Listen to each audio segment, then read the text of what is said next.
favorite secular artists becoming into the culture. Right. That's what's up. So, I mean, since we're speaking on Kanye, so we know Kanye recently just did his Sunday services, and he's been doing that, I think, since back in April, I guess, when since Coachella. So he did one in Coachella, he did one in Chicago, and then he just recently did one, I think, like last Sunday or the Sunday before last at Pastor Jamal Bryant's church in Georgia. And for me, you know, it looked like it was lit for real. He's been doing these for the past couple of months now, and I've been enjoying them. What you think about it?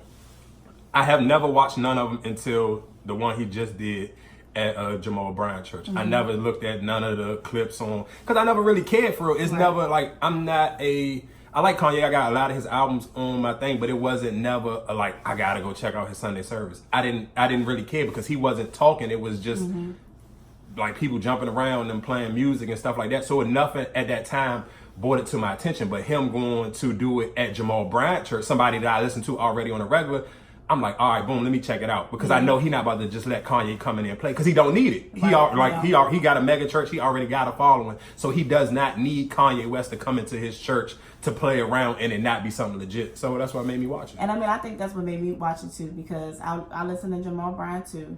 And I'm not really listening to Kanye like that, Reese. I have not been listening to Kanye or anything I haven't been following anything that he's been doing, because he's just been out here a little goofy for real. So for me, I wasn't interested at first when I heard about the Sunday services, because I just didn't really know the motive behind what he was doing until I seen him at Pastor Jamal Bryant's church. Because I know Pastor Jamal Bryant is just not about to let you, like you just said, he's not about to let anybody just come in and play around, especially since he know the type of time that Kanye was speaking on about all the Trump and all of that. So it made me interested in just to kind of see. I was being nosy for real, just to kind of see what it was. But I can honestly say that I enjoyed it. Like, yeah, it was straight. And I guess even to piggyback, I guess on just to even bring the I guess the form of what Jamal Bryant was even coming to the table before he even let Kanye get on the stage. He let y'all know, I don't care how big this star is about to come on this stage. Don't forget why we here. Right. It's only one star in this house, and that's God. That's Jesus Christ. That's what we here for. So whatever else y'all about to get excited for, this is just a bonus.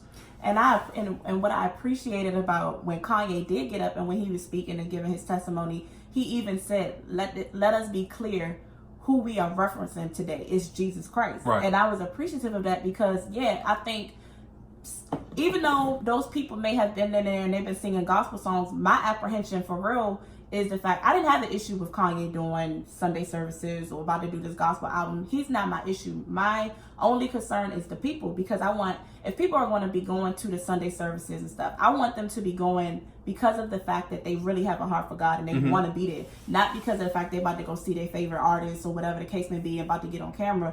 Because at the end of the day, we shouldn't be idolizing people. Now, granted, I do go to see my favorite pastor like Sarah Jakes. I'll go to different churches to go see Sarah, or go hear like Travis Green at somebody's church or something like that. It's not a problem going to see a person that you enjoy through, because they're entertaining or whatever. But at the same time, I know that when I'm going to see them, I'm not going for them. I'm not going to be fanning out because I want to see them. And so that's the thing, is like, I'm going because I want to hear the word that they're about to give forth. So it's like, if people are going, I don't want people to be going, because he did say people flew in like from California just to be at that service. So it's like, I don't want people, and he was like, it's long lines and all of that. People, to me, it's like, even though it's okay, I think whatever can bring people into the house of God, if it's Kanye West, then that's cool. But don't just leave it at Kanye West. Like, okay, you went to go see Kanye and then you don't want to go back again. Like, okay, my thing, I guess, with that would be, I would say I would fall flat of one of those people who will fan out. And that's even on pastors. They don't have nothing to do with artists, because I do have certain pastors, even like at churches, and me and you share pastors and everything. And you know me, if you send me a joke and the main pastor ain't there, I'm like, bro, I'm good. So I can say I'm one of the people who may be just like, I'm a Sarah fan. I'm not cool. I'm really cool on her husband. Like, I'm like one of the people when it comes to like a game with LeBron. LeBron ain't playing. I'm kind of mad that I spent my money on that ticket. So I'm like one of those people where I can admit, like, I have my own relationship. I read the Bible, and I have my own top 5 or 6 pastors that I listen to, and we can get into that later. So I am one of those people, because I do feel like God blesses certain people with different talents, and that's why those people have a different type of fan base. Because even that's what's going like the TD Jakes. or even Joe Osteen. Those people have a following because they reach people a different way. They have a different type of voice. They have a different type of anointing on their voice. So it's kind of like I can't never fault people for that part of like, I'm coming because of this person there. Well, no, I'm just saying, don't idolize the situation. Like, don't be going because you just want to worship the fact that this person is there. Like, if you're there, you know, because people, like, when they had the camera, they were showing people, like, big with the cameras out and this and that. Like, if you go and really enjoy the service, like, really try to, you know. Okay, but do you think with it being Kanye, that for the person who's not normally going to church, that part is going to be a little bit harder? Yeah, that's true. Because it is Kanye West. Like, we can't make it like. So, and that might be some of the people's first time going to church. Exactly. Forever. And I get that. But what I'm saying is, to also pay attention to the message of what he's saying. That's what he's saying. When he's up there talking, it's not about him. He's like, don't pay attention to me. I'm here for Jesus. I'm here because I'm trying to show y'all that what Jesus is doing. So I'm just saying that, because at the end of the day, God can't speak through anybody. And you know, I be checking you on that sometimes too, when you don't want to listen to outside people. Because at the end of the day, you don't know. We can't fault a person's, or we can't like limit our ear to certain people just because they don't have a certain type of pedestal or platform already. Because because God can still be using them in a mighty way too, and have a word for you too that you might need to listen to. So I'm just saying in general, like outside of, because it kind of transitioned from what we were just talking about with Kanye, but outside, you should be open-minded to hearing people outside of just that. Okay, I guess one of the big topics that we was trying to talk about today is not necessarily Snoop versus Kanye, but it's kind of like, my thing was, why was it, I got my own thoughts of why I think people were so easy to let Snoop just throw his gospel out and nobody even make a big deal about it. For one, I don't think a lot of people, especially like we talking about like hip hop critics, for one, I don't even think they listen to it. And then two, it's kind of like, because Snoop Dogg is Snoop Dogg, and he's still out moving about, and he really still got people in his inner circle who will get on you about saying the wrong thing about Snoop Dogg. Nobody didn't criticize him on that. So you just let it ride, like nobody, like it almost didn't happen. And that's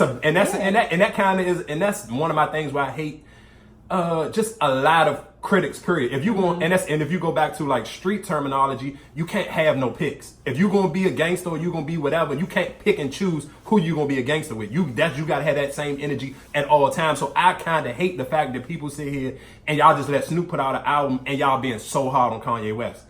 You're being hard on Kanye because he's not running around with a bunch of gangbangers. You're not scared about bumping into Kanye West because you feel like it's not going to be no smoke. Whereas to sit here and say, okay, if I bump into Snoop, he might have a different type of energy with me. And the people who might be around him still may have a different type of energy. So it's like, y'all just let him put out his junk. Even when he won the BET, nobody ain't even say, oh, how you beat Kirk Franklin? How you? No, before I actually listened to his album, when I heard Snoop won that junk, I'm like, what?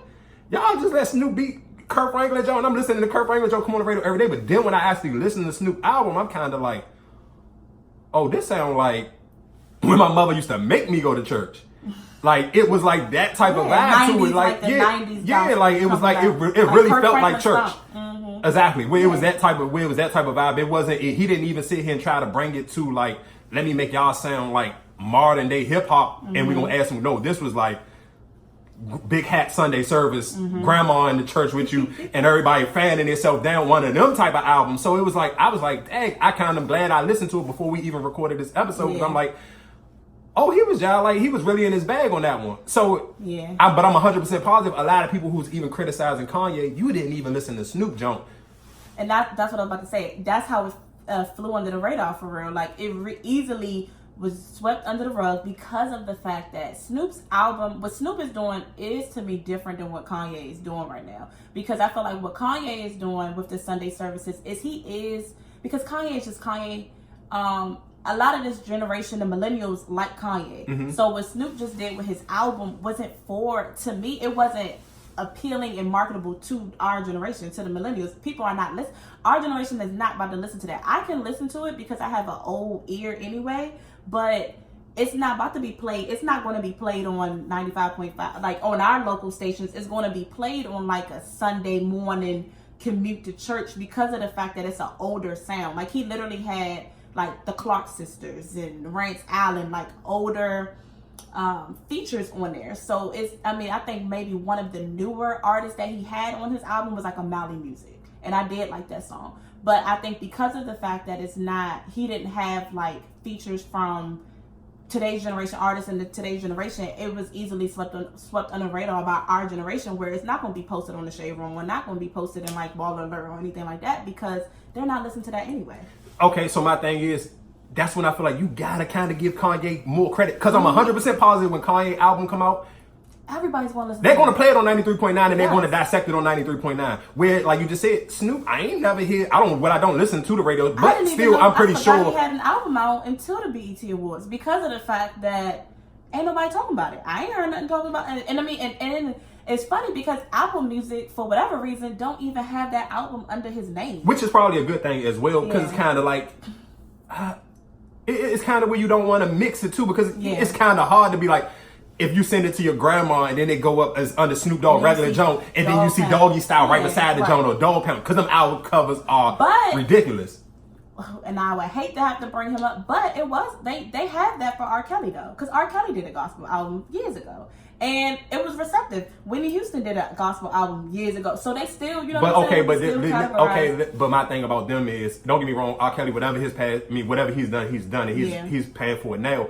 But Snoop Dogg be the whole murder. Like Snoop Dogg, when you think of Snoop Dogg, you thinking of Crips, gangsters. You not even, and like I said, you can't, and it's not nothing wrong with that, because down south. You go to Florida, I had an old here from Florida, and he'll tell you like they on that type of like, I just gangbang and trapped out Monday through Saturday. Sunday I'm going to church with my grandmother. But I think the thing is, Snoop always talked about God though, and that's the thing. Even though he was doing all that, I've always heard him. But it's not like on a level of like a Kanye. Yeah, Jesus no. type And so of I thing. think for me, hearing that Snoop wanted to do that, it wasn't shocking to me, because I've heard him talk about God, and I know that. Snoop, but at the same time though, you still didn't listen to it. I didn't, because I wasn't interested. Like, I really wasn't interested. I mean, and I really didn't watch this Kanye Sunday services until I seen that. Like I said, he was at Pastor Jamal Brown's church, because I wasn't interested.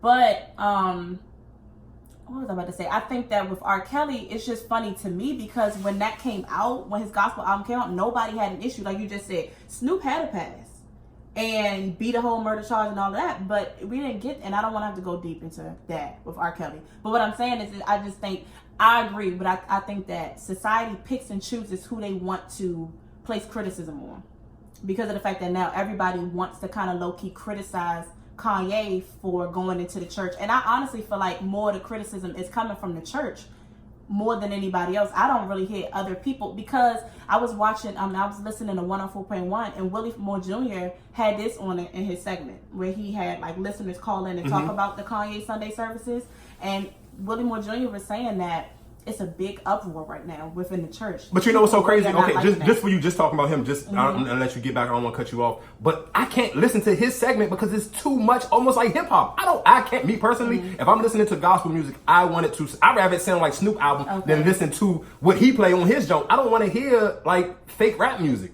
If I'm gonna listen to rap music, I'm just want to listen to rap music, because I can't like only I guess a gospel artist that I can listen to who does it to me perfectly when they kind of mix it to is Lecrae. Yeah. He's the only one, because when I listen to other, like even when the times I have tried to listen to the Willie Moore Jr. show, it'd be like, oh, what? It's almost sound like I'm listening to like local rappers, and I'm talking about like bad quality local rappers. And I think that's just your taste. You know what I'm saying? And I think that's okay. I think what he's doing is okay though, because our generation of young adults, because I'm a young adult leader, I'm a teacher, so I see how my teens, when we play that stuff in teen ministry and stuff like that, they love that. They want that type of sound, because they are, I mean, realistically, they are listening to the local rappers and the pop, the rappers that's popping right now. So versus them just only having an ear for that, I think because of the fact they have an outlet like a Lecrae or Andy Mineo or whoever, Christian rappers, that I think it's good to have that both. So I think that it's good that the radio stations are doing that too, because I feel like it took them a long time to receive Christian rap. Like they wouldn't even play Lecrae on the radio for a long time. And so I think that, I mean, for you, because of the fact that you have your pet, you want to just you trying to grow spiritually, so you don't really probably want to hear something that's similar. I don't know, but I just don't want to hear I don't want to hear the PG version of. I could just still, for me, because I still listen to regular rap music. I just don't want to hear the watered down version of it. But I don't think it's watered down. I think it's okay to have an alternative, because at the end of the day, if I'm Christian and I want to be a rapper, I don't want to talk about the things of the world, I should be able to still have a voice and have a platform and be able to talk. So like a Lecrae. Yeah, I agree with Yeah. you, but to me, Lecrae is a one-on-one. Like if I'm put, I love Lecrae how will be to Lecrae- me is of gospel rap. He's like LeBron and he's the he's the upper echelon. Like he is even how he did his him and Zaytoven album. That's my point. Like, So it's kind of So he's different. Like he's playing But a different he's game different. from everything else that they play on that. But on, he's on the that example. segment. He's the like the he's trying to be like that. Like you said, the LeBron, to show people that you can do it, for people that do want to do that type of style. Because it's either going to be, if I'm trying to grow in God and I'm trying to leave the world, it's either going to be, I'm either going to do worldly music or I'm just going to do. Of course. Yeah, so they have to have something like Willie Mo Jr. He used to be a secular artist. His songs, I can't even remember what one of the songs, but he used to make sex music, period. He was like a Jeremiah. Okay. Like he made sex music. And so for him, he had to he completely changed his life around and stopped doing that type of music. So that's why now for him, I think that's why he has his segment is like that, because he came from that world. Okay. Like he literally was a rapper and he was a secular artist. Like he went on tour with Puffy and all of them. So for him, I think it's because that's in his background. So like even for you, like if you were to get to that point, you would probably still incorporate a little bit of like. Of course, I mean because it makes it, to me, it makes it relatable, and that's why even certain pastors, when I tell you, to me is more relatable than others, because you kind of, when you shut the door completely and you're trying to be like super holy than thou now, you don't leave that door open, which I feel like that's the door that Kanye is about to bring millions of people in.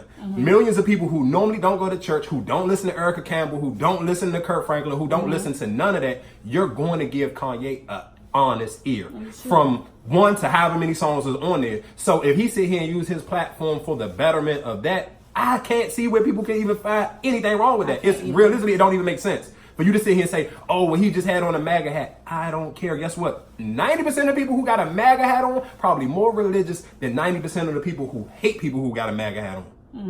Probably pray more, go to church more every Sunday. So I can pick that argument apart all the time. With people, realistically, the people who turn in their nose and say, oh, I go to church and this, that, and third, I don't think Kanye got a place in church. You 9 times out of 10, you got your own flaws with it. And the pastors say that every day. Like, y'all turning your nose. You shouldn't judge somebody. You turning somebody, you turning your nose up to people. It's kind of like, and it just makes people not want to. It makes people not want to go to church when you act like that. Right. Like, why would I want to come to a place that's supposed to be full of love and the house of God, and I'm being turned away by the people that's in here? Of course. Because at the end of the day, the church is the hospital. It's going to be broken people coming into church. So nobody's going to be perfect. Not even the pastor. Not even the leaders. So I think people carrying that type of mindset, I think that's old and that's trash for real, because Jesus didn't even have that mindset. Like, Jesus hung out with the prostitutes. He spoke to the people, the sinners. Like, those were the people that he liked to be around and liked to talk to. But my only thing, I guess, even with that though, it's kind of like but they giving Kanye a hard time on his political beliefs. Right. He ain't touching nobody, he ain't shoot nobody, he ain't done nothing but sit here and say, hey, I'm gonna have a meeting with Donald Trump, I'm gonna put on a MAGA hat. Guess what? His wife and got 17 people out of jail last month. Exactly. So what we really talking about? Like, what did he really do to people to sit here and say, oh, I'm good on Kanye? Because he got a different political view? That don't make no sense, because and then you don't have no honest ear to that. Like we were saying, like me and you were just saying earlier, you wouldn't have had that moment with Killer Mike and T.I. with Candace Owens, because if she's not there, Killer Mike talk like that go look at any of his Breakfast Club interviews, go look at his Netflix specials. That's him. That's the energy he brings every time he on a microphone. Right. So it's kind of like, but what made you listen to it is because Candace Owens was there, and you knew that her point of view and her train of thought is totally different from T.I.'s and from Killer Mike. So it made you be like, oh, let me hear this conversation and let me see where it's at. So I feel like you gotta give people a chance to have different. You can't say everybody you having a conversation with should not agree with your point of view all the time. I agree. So it's just like, go ahead. The moral of the story is just to be open-minded for real. Because at the end of the day, if we all sit around the table and we all got the same perspective, how we gonna grow? Like, we gotta be able to have them hard conversations. And I think that's what Kanye has done in society. He has brought those hard dialogues and those hard conversations in. And I feel like versus shunning him out, we should, as a body of Christ, church, we should be able to receive him and want to hear what he's saying. Because at the end of the day, some of what he's saying could be truth. But the fact that we're so close-eared to him, we're not even trying to hear what he got to say at all. Because sometimes he is speaking a little outside of what he should be saying. Okay, but for example, with that, that's everybody on Twitter. Yeah, I think so too. That's everybody on their social media account. You that, voice an opinion on something that you probably realistically not even well versed in. And I think that's the thing with social media. Because of the fact that social media is in place, everybody has an opinion. So how are we to discredit somebody's opinion when everybody has an opinion anyway? And my only thing about, I think with one of the things with him, I'm pretty sure even he's still trying to deal with his mom's death because he puts a lot of that on him. Realistically, through his regular music, he can't get that off you. I'm gonna tell you a perfect example why I know he can't, because guess what? Y'all didn't even allow Chance the Rapper to tell you how much he loves his wife.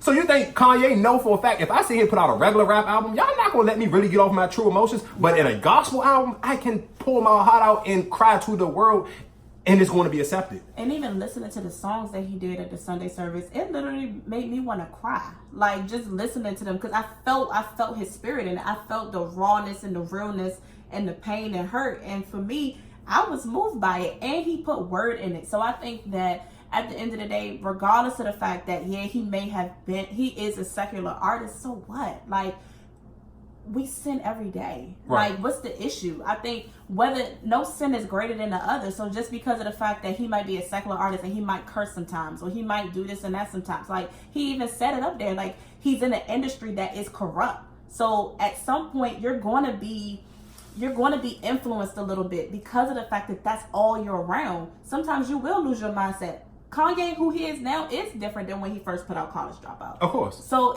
but the fact that he's around all these different people, all these different influences, and I think that anybody in his situation would probably, not to say we all would act the same way, but you can easily be influenced because of all of what's around you. So I think what I hate is that people judge stuff and they haven't walked in those shoes yet. Like, if you haven't walked a day in the life of Kanye West, lost your mom and all of this, and you in this industry, all the pressure of the world, give this man a break. No, I mean, I totally agree with you. I honestly think just give him a chance, and I feel like if he can do, I think his numbers will like probably go 3 times past his last one. Let's say I think his last one did like 170, 180, between 170 and like 210. I'm almost gonna go out on a limb and say he probably gonna do like 500,000 first week. I think he's gonna get. I'm gonna say he gonna be this for him is going to be between 500,000 the first week, closer to 1 million the first week, just off the strength of the people who you still love Kanye, and then the sneaky Kanye haters, and then the people who want to kind of, even the church people who you gotta give him an honest ear because it's Kanye West. And if he come in that joint and really got touching songs and really giving you a different type, I can't see how he can go wrong with it. And I just feel like just people just need to honestly give him just an honest ear, give him his honest opinion, and let him rock. And I think they will. And then if he can get 500,000 people to listen to a gospel album, guess what? Guess what? Every regular gospel artist ain't doing 500,000 the first week. No, I'm a prophesy right here and say I think Kanye was going to win a Grammy off this one. That'd be fine. All right, we'll just I guess so we can just kind of we can stay in this realm, but kind of change gears. Your top 5 pastors. Okay, so these are my YouTube pastors. Outside of my pastors, my actual pastors, but my YouTube pastors are top 5 people that I watch on YouTube. Is Sarah Jakes, and this is in no order, by the way. Like, this is not. I'm not ranking them. You can't rank them, or you don't want to rank them. I don't want to, because you want me to rank them. I mean, if you're not comfortable with ranking them, you don't have to. It's hard to rank them because I feel like, okay. So I'm going to have to, if I rank them, I'm going to have to put Uncle TD first. TD Jakes, I'm going to have to put him first because he's just the GOAT. Like, he's the greatest. So he's first. Then I'm going to say number 2 is Sarah. Number 3 is Matthew Stevenson. Number 4 is Michael Todd. And number 5 is Pastor Keon Henderson. What's yours? My one would be Sarah. Are you ranking them? Yeah, I'm ranking them. My number 1. More than her father? Yeah. What? How? I like her voice. It's just her voice, and then just her story and her testimony is more normal. It's more of the audience than it is.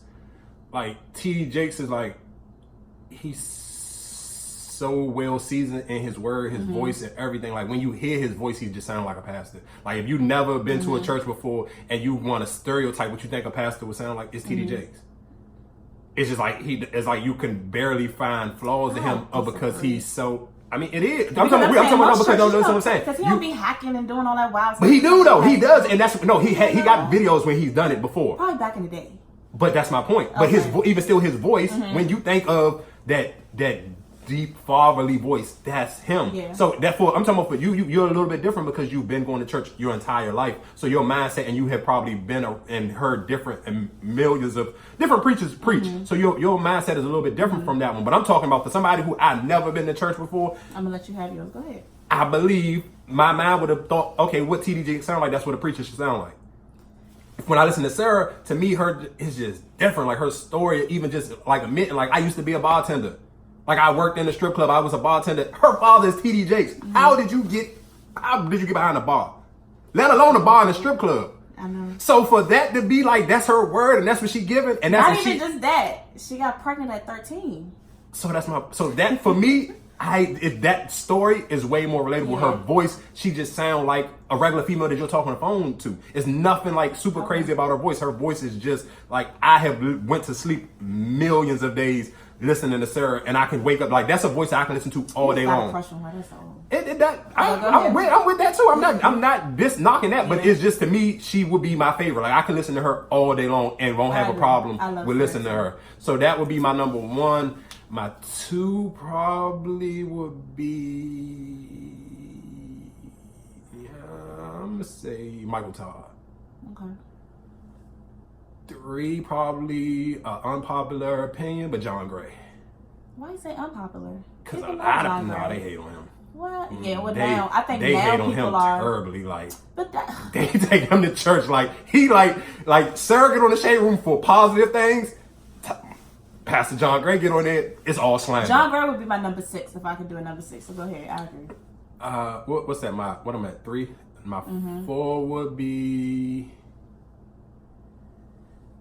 I'm gonna say Pastor. If you would have asked me this a couple months ago, I probably would have said Keon. But I think I like what is it? What's it? Matthew Stevenson. That's it. That's it. He might be my 4. Realistically, but he may be my. He could be my 2 or 3, but I'm gonna say 4.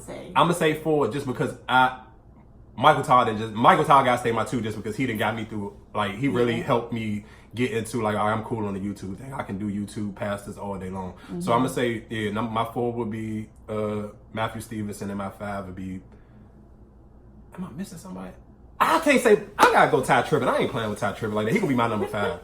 Ty Tribbett. I'm gonna say you. I mean that's cool because I already said Keon. Yeah. So 5 would be Ty Tribbett for me. Like he is like he like the James Brown of preaching. I agree. Like he gonna get you there. You can't go to sleep on him. Period. Like you can't. That's not a pastor you can play and go to sleep. It's not happening.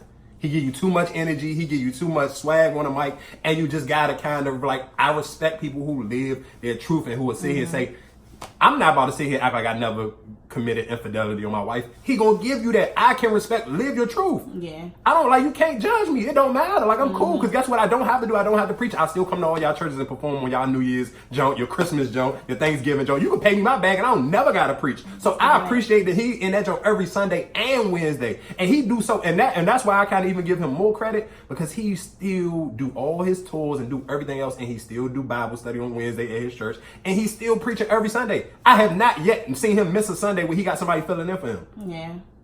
How many of these preachers? I'd be like, Mo, how many vacations y'all going on?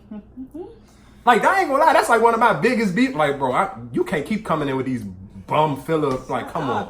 We just talked about this. I'm just saying, if I pay to see LeBron, I want to see LeBron. I don't want to see Ty Lue. I don't want to see Trisha Thompson and Kevin Love and JR. Other people have gifts too, and God has to use those people's gifts too. It's cool, but you got to step your game up. I'm not posing. So if you go see the Lakers, it was okay to just see. I blow when the star players is on the bench. Like, who wants to see that? Yeah. So it's the same way with a passer. Like, it's cool. I'm not like you know me. I'm not giving you. I'm not giving you no slack because you using. The Lord is your covering for that. I can't give you no slack. You either in the A class or you not. But at the same time, just to get him not to get them some slack, but you know they are traveling a lot. So like Matthew Stevenson, he got multiple churches. So what? You better get a phone out. You better record. It's a camera. You got a camera. Use it. Yeah, that's true. Like what? Like I even for me personally, even at my church, like I be wishing like send me a text saying, "Hey, I'm not gonna be here. Give me an option to go somewhere else this Sunday." No, you should be at your church because there's other people that God can use too that have a word. And guess what? It is some other elite pastors in the DMV that I might want to. Hey, I haven't been to none of this. Let me give them a Sunday. You're off this Sunday. Give me the heads up so I can go see Keith Battles. You can still do that if you wanted to. I'm one of the people. I'm loyal to my church, so I still go. So you should be loyal even when your pastor isn't there. It shouldn't be an issue.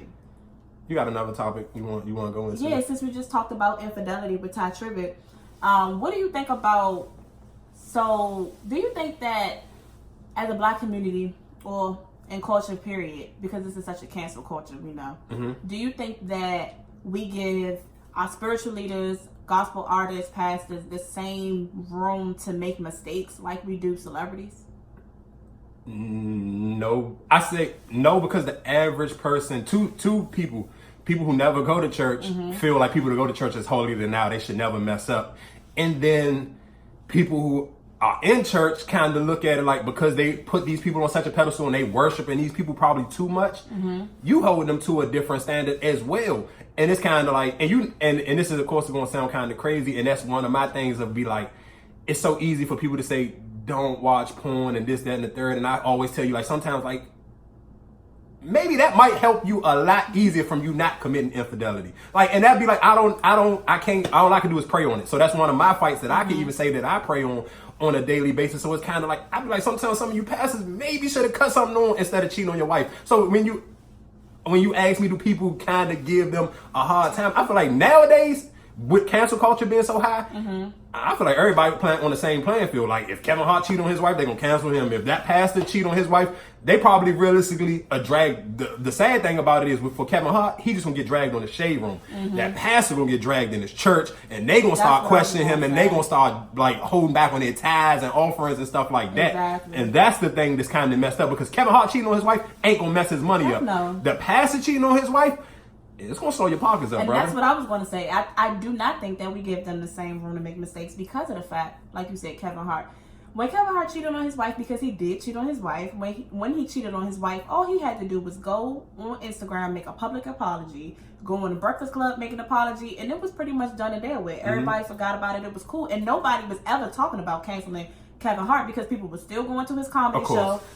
And people were still seeing his movies. Why? Because we want to get the tea. We want to know. We know that at the comedy shows, that's where he's going to like actually talk about what was going on and all of that. Like even I went to just go see Marlon Wayans, and he was at his comedy show talking about how he cheated on his baby mother, and he was giving details about how all that happened and how it was all on the shade room and all of this and the European blogs and all of that stuff. So, but I mean, I didn't know about that. But if that was a pastor, like for example, Pastor Jamal Bryant, and I'm only bringing him up because that was public information. Pastor Jamal Bryant, when he cheated on his wife, and his wife, well, his ex-wife Giselle Bryant, she's on the Real Housewives of Potomac, so she's even talked about this. When he cheated on his wife, he lost his congregation. Most of his people left. His church that's in Baltimore, when it was in Baltimore, because he's no longer in Baltimore, because I knew someone that went to his church, and she was even telling me, like, it was hard for her to make the decision on if she should stay or not. And I can understand why that would be, like, a little hard, because we do look at our spiritual leaders as examples. Like, dang, like, if you were to probably hear something like that about your pastor, it would probably, like, disappoint you in a little bit to be like... But for me, the only reason why it wouldn't, because I wasn't, like, I went to church as a kid, but I wasn't raised in the church as a kid. Like, it was like... The older you got, it became an option. And then even still, because my mother just ain't, like, she's there now, but at that time, she was young, she was working, she was still trying to get her foot in her career, her and my dad, so it wasn't an every Sunday thing. Right. So me completely living a beyond ridiculous lifestyle before I start to find my own relationship with Christ, I'm like, okay, it's cool, I get it, and so I wouldn't look crazy at you like it's unbelievable, and it's just somebody, like, I feel like sometimes, and I even, me and you had these conversations all the time, I feel like a lot of them pastors haven't even had a chance to live. So even like for John Gray, like you listen to his story when he always say, man, I was 30 something in a virgin and I'm living in Atlanta and I'm getting popular. Now these women starting to kind of throw themselves at me. It's that urge is hard to fight because guess what? It's easy to be holy down now when you don't have no options. Yeah. It's easy for a man not to cheat on his wife when he don't got no options. That's even for Kevin Hart. When I even all say this all the time, and it's not no shade to his first wife. She ain't even in the same ballpark on eyes alone. Yeah. We just talking about eyes. Looking wise as his new wife. So I get it. So as soon as you get some money, but it's just realistic. That's a lot of celebrities. Because guess what? To stay focused and become a celebrity, you can't really play around with women like that a lot. But the thing about it is, that might have always been Kevin Hart's issue. We don't really even know why they divorced to begin with. I mean, I don't really know. But what I'm saying is, even for that, we have to, because of the fact that we don't get them wrong to make mistakes, still got to remember that they still men at the end of the day. And so, like you just said, they are going to probably, they can't close their eyes and act like they blind. Like if you see a woman, and especially women in church, don't get it twisted. Women in church be coming on to the pastors. Of course, I feel like that's just because they look at it as like a man with power. Yeah. So that's any woman the same way. I can't be mad at a woman in church looking at the pastor like he a man with power because guess what? All them thousands of women who looking at Chris Brown the same way, a man with power, or Rick Ross, and guess what? And I always say this all the time on my regular podcast. Y'all like Rick Ross because he's Rick Ross. Right. You wouldn't like him as Robert Williams. Heck no. So that's my point. So it's kind of like I can't. It's hard to like. That's why I say that's why John Gray is one of my because I'm like I ain't mad at you because I understand. Like I can only try to. I never had those issues because I wasn't born in church and I wasn't a holier than thou person. So I got to be able to have my wild side. I got to actually live. So if I'm sitting here right now and say, okay, I want to be a pastor by the time I'm 50. I want to get married and this that. I can get in, you can get already had that power, so I'm cool. I had that power on a secular level, so it's fine for me to sit here and be like, oh, all right, cool, now I don't gotta look at nobody, I got my wife. And I always say, even that's easier for a pastor to say, don't watch, and that's why I kind of even like Michael Todd when he say, that's one of his fights he had with the porn thing, because it's just like, that is a fight. If you're not married to some woman and you don't have in-house relations with you on a nightly basis, and you're trying to live right by God, bro, that is like, woo, that's a fight. That's a different type of fight. And for men, it's a super hard fight. And it's even a harder fight when you are in church. It's like, because of the fact that in most churches, it's not like most churches don't have that open conversation about sex. So it's hard for a person to be able to come in and say, I'm having these issues and not be judged. We even just listened to Devon Franklin talk about that when he was at John Gray's church, talk about how he was horny, but he couldn't even talk to people about it in his church. So yeah, like he was actually having sex and lying to the people in this church trying to say he wasn't. Of course. So, and that's the thing, it's kind of like, I do wish that, you know, in the church we was having real conversations, because at the end of the day, and I mean, and some churches are, I'm not going to say all churches aren't, but I think the fact that we look at sin so much as like it's not realistic, like everybody sins. So at the end of the day, like, just because a pastor may struggle with infidelity don't mean that you're not. Somebody else might struggle with gluttony, or somebody else might struggle with something else. It don't, but no sin is greater than the other. So why do we have to cancel? And I'm not going to, now it depends. Now I do agree, like I do think that if it's an issue where maybe this is like a lingering issue where the pastor is constantly doing it and there's no conviction or anything like that, then now I'm gonna have to side out the pastor and be like, yeah, maybe. Okay, this is real quick. Let's before my bad for interrupting you. Let's put a number on it. Let's just say if the pastor was married to his wife and he only cheated on his wife one time, but that's his second person he have ever had any type of sexual encounters with his entire life. That number is so holy compared to a man who ain't like that. Yeah. How can you judge somebody who only had sex with 2 women his whole life? Right. I couldn't. I mean, for me, that's almost now, a joke. Like that's a joke. I'm laughing at that. But look, it might be different though if he has sex with. That's a difference. So if he has sex with the other woman, so anybody, this is the second woman. But what if he had a baby by her though? Right. But okay, my thing of it is, again, like when you say, because that has happened too. I mean, of course, and I'm sure it has. And that's, to me, like Pastor Keon's father. That's his testimony about the fact that his father is a pastor. Well, was a pastor because his father's passed now.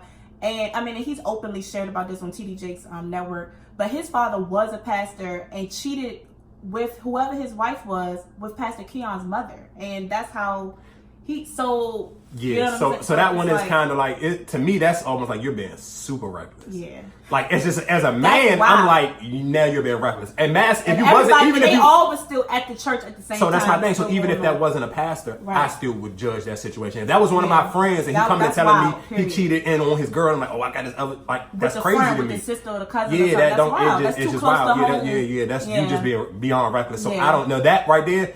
I kind of got to turn the eye on that a little bit harder, but like I said, just to go back to what you were saying, when people kind of look at one person's sin more than the other, and that be my argument to you all the time is like, man, all these pastors keep telling me to stop watching porn, but y'all need to stop eating. It ain't too like the super great pastors that we even said top 5. Hey, bro, guess what y'all need to do? Get on the treadmill. So you overeating, but you sit here. So like you said, that's gluttony. That's called gluttony, right? Yeah. So that's this to me. Like, what's the difference between you overeating and me fighting this demon right here? Or even, and it's just weird because I never even knew what gout was until I started going to church. Because I'm just a weird person. I be looking at all the older people walking around like, why their ankle so big? So I end up asking somebody, what is that? Oh, it's da da da da, and that come from they're all bigger people. So it's just like it's so easy to judge people on stuff that you're not going through. But you're not looking in the mirror saying, what are my issues? Like, maybe I wouldn't have diabetes if I wasn't overeating. Or maybe I wouldn't have high cholesterol. Like, are you working on those things? Or you just so quick to judge other people on their own fights? Or you smoking cigarettes? Or you drinking your beer? Doing whatever? Because like you said, everybody got their own issues. Everybody, and maybe your issues may not be a sin in the Bible, but it's not, it ain't healthy for you. Yeah. So you're not treating your body like a temple. So it's kind of like, oh yeah, you can say whatever, but let's just say if you're 150 pounds overweight, what they say you should be at your height and your age, guess what you're doing? You're just as bad as Lil Pump with tattoos all over his face. Because guess what? He ain't treating his body like a temple, and you ain't treating yours like one neither. I agree.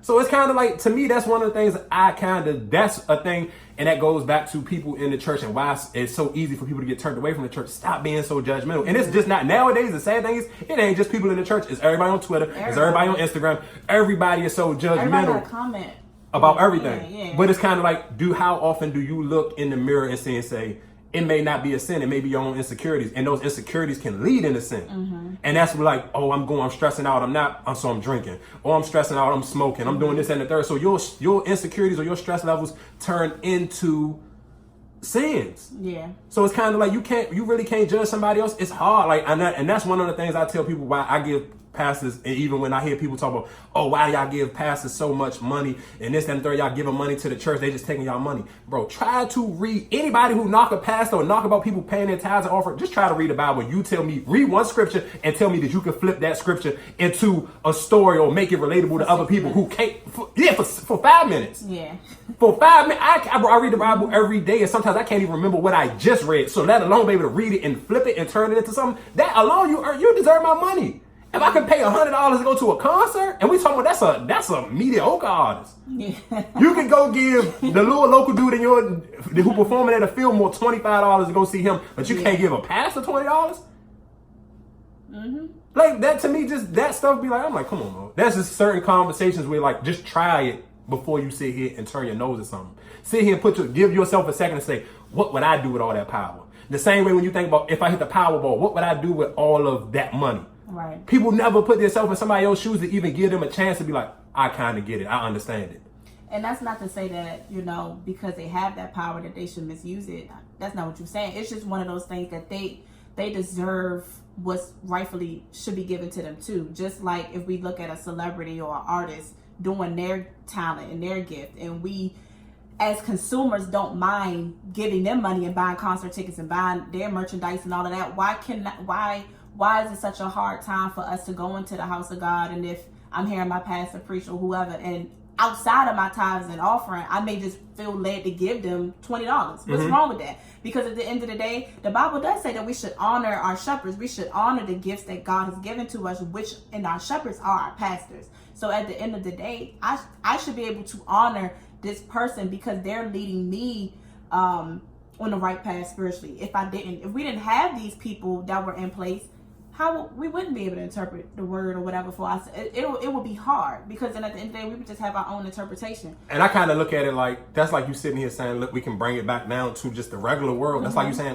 I shouldn't pay a teacher. Right. You shouldn't pay to go to college, or you shouldn't pay a personal trainer. And the teacher should be the highest paying teacher. So that's the thing. It's like, that's what your pastor is. Right. And I feel like we like we undervalue the things that are quality. Like none of us would be anything without a teacher. Of course. So I feel like none of us would be anything even still without our past. Like spiritually, mentally, we would be off if we didn't have these people in place to feed us the word and get us back with stability. So I'm like, why do we treat the people? Because like, I mean, what, sports, athletics, they get paid the highest grossing salary for entertainment purposes. That's wild. What are they doing for your soul? Like, what are they doing to feed you? Are they coming to your funeral? Because when somebody in your family die, who are you calling? You calling for your pastors to come to the hospital and pray, or you calling for your pastors to come do the funeral. Like, but then we can't even give them what's due to them. You know what I'm saying? And we're taking time, because at the end of the day, people don't realize that time is a commodity too. Mm-hmm. Like at the end of the day, they have to study the word. It takes them hours, days to study word, and then have to get up and give. Some pastors have multiple services, and like I said, some pastors have services in different like locations. So that takes a lot of time away from their family. So they are rightfully deserve whatever amount should be given. You know what I'm saying? And so I think that shouldn't even be a debate. Or if they want to have a jet or whatever, they should be deserving of those things, because they do have to travel up and down the coast and go to international and go to all of these different things. So what's the issue? Like, but yet your celebrity, your favorite artist, DJ Envy and them can take a jet and fly to Costa Rica whenever they feel like it. Like it's. No, I agree. I mean, I totally agree with you. But like I said, I think it's just I guess to wrap it up and we can get ready to close the episode on that. I think it's just people don't take time to sit here and be like, let me try to read the Bible and see how hard it is to interpret what I'm reading. Mm-hmm. So that to me, when I started, because guess what? At one point in time before I was going to church, I used to have these arguments with my goddess. She was like, "Oh, it's cool for the dope boy to have a Bentley, but your pastor can't get one if he want one." And I just like, man, you sound crazy. It's two different things. But when I started to read it, and I'm like, oh, this is hard. This ain't easy. Like trying to read this and remember it. Like most people, y'all listen to music every day and can't even remember all the words. Mm-hmm. You imagine reading something and man, it's a different ballgame. So I think when you take your time to actually read the Bible and try to like interpret what you're reading, when you see how hard that is, that alone will make you say, all right, whatever I got and I can give, you deserve it. I agree. So I mean, we can wrap it